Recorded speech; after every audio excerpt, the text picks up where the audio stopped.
Hi folks, and welcome back to my garage.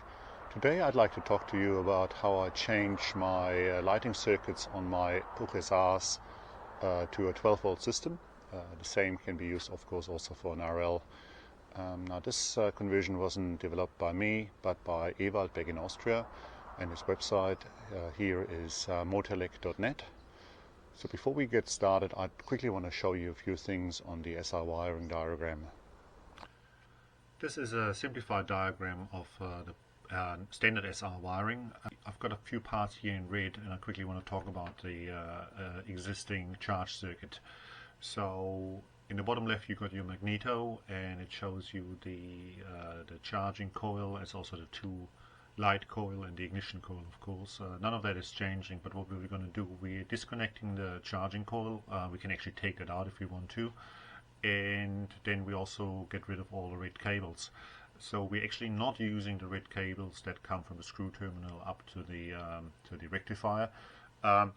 You can leave it in. It might be useful for something else you want to do, but so we are actually taking the charge coil, the red cable, and the rectifier and the fuse out, all the bits in red here.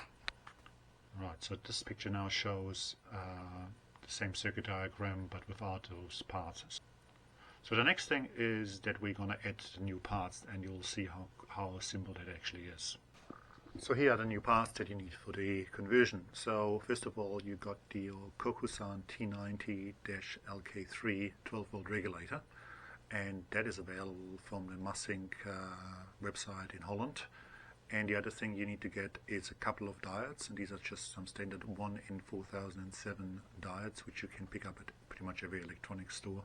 Of course, then you will need a 12 volt battery and 12 volt lamps throughout. You can keep a 6 volt horn that will work on a 12 volt system, but you'll be. So I'm just zooming into the main area, and just to show you how this is actually wired up and how simple it is.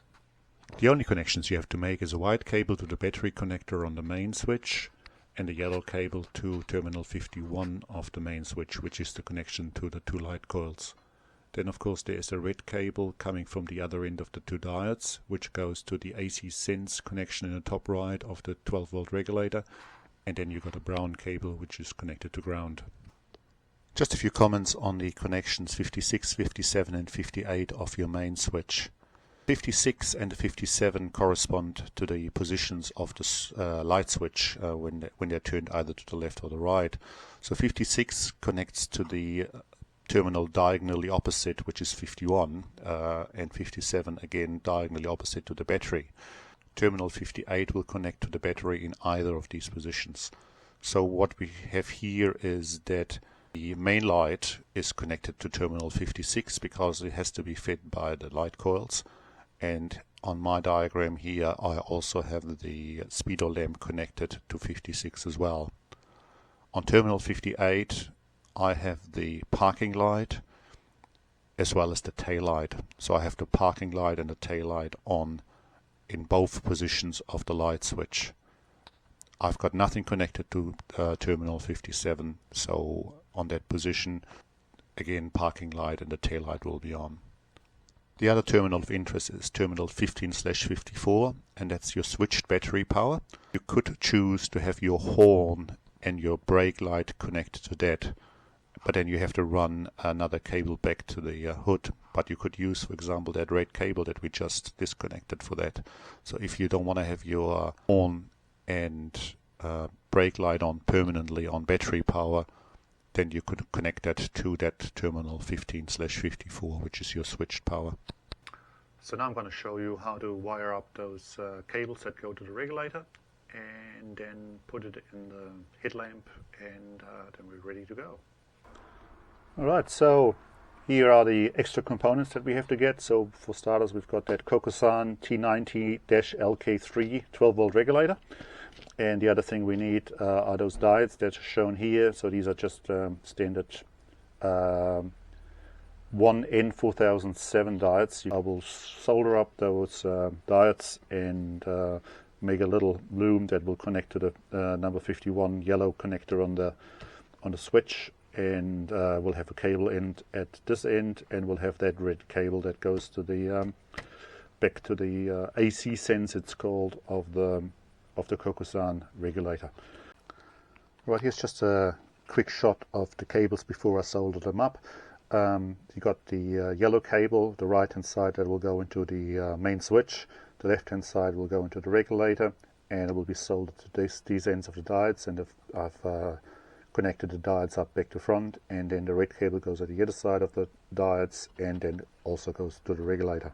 Also we need a brown cable with a earth connector and a white cable again just with a open end, which will go to the battery terminal on the main switch. Well, here's my terrible soldering hidden away by heat shrink, and I'm just going to put the a bit of black over, white a bigger bit over the two diodes as well, so then that's going to finish it off nicely. So and here is the regulator all wired up. Got the brown cable which goes onto the screw that holds the thing in the headlamp, so we'll put that back together later. There is our diodes wired up with the red one and the yellow cable, and the white cable going to the battery. So I've got them haven't terminated them at the other end yet. So we'll screw that in, and then we'll wire it up to the headlamp switch. So here is the regulator mounted inside of the headlamp.